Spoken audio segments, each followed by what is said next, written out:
some confusion about my stance on gun control. I am a staunch defender of the Second Amendment. I firmly believe in the right of every American to commit suicide, accidentally shoot each other, murder each other, or to go on mass shooting sprees with firearms. After all, guns don't kill people. People with guns kill people. I have absolutely no conscience about this at all. I secretly loathe each and every one of you. I care nothing about you, and more importantly, I care nothing about your children. I lied about this back in 1994 when Bubba Clinton signed the Brady Bill into law.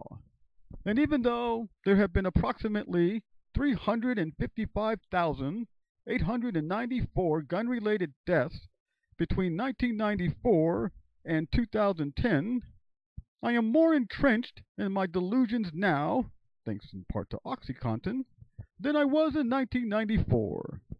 It is going to take a lot more than 355,894 gun-related deaths to convince me that guns are part of the problem. As far as I'm concerned, signing the Brady Bill was an act of treason, and anyone who supported it was a traitor. And even though the Obama administration has not enacted any gun control legislation, we know that he wants to. How do we know this? Because the NRA said so, and has been saying so since 2007. Remember the 10-point plan that the NRA made up out of whole cloth to scare you assholes into voting against Obama? Amongst their baseless claims, it said that Obama was going to ban the ownership of all handguns, as well as ban their manufacture and sale. If the NRA said so, it must be true, as they are only interested in the safety of your children going to school each day. They have not become, as the communists would say, a lobby for gun manufacturers and dealers.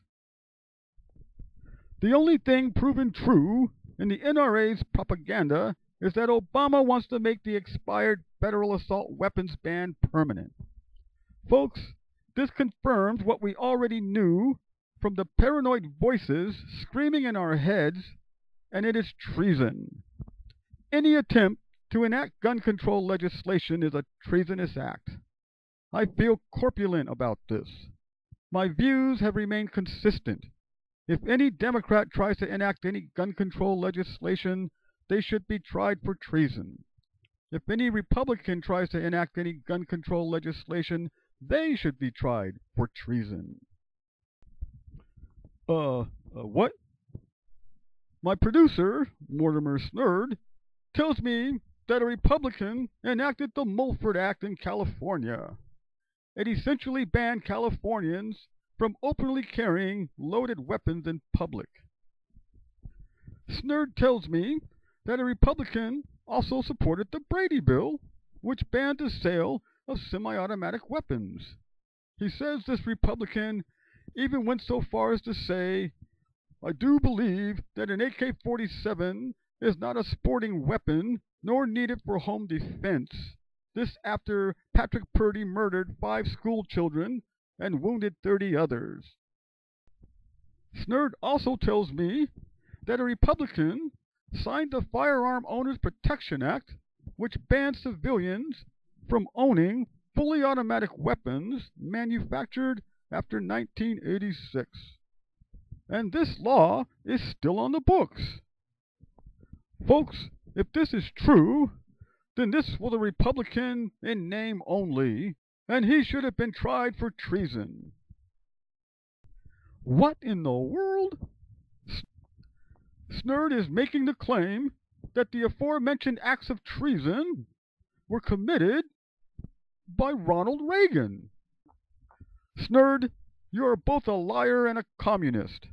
How dare you profane Ronald Reagan with these scandalous proclamations? Ronald Reagan would never do any of those things. Ronald Reagan would not negotiate with terrorists, even though he did. going so far as to arm terrorists in Iran. He would not cut and run, as he did in Libya. He would not support any abortion legislation, even though he did. He would not grant amnesty to illegals, even though he did. He would not spend us into a deficit, even though he did. He would not raise taxes, even though he did.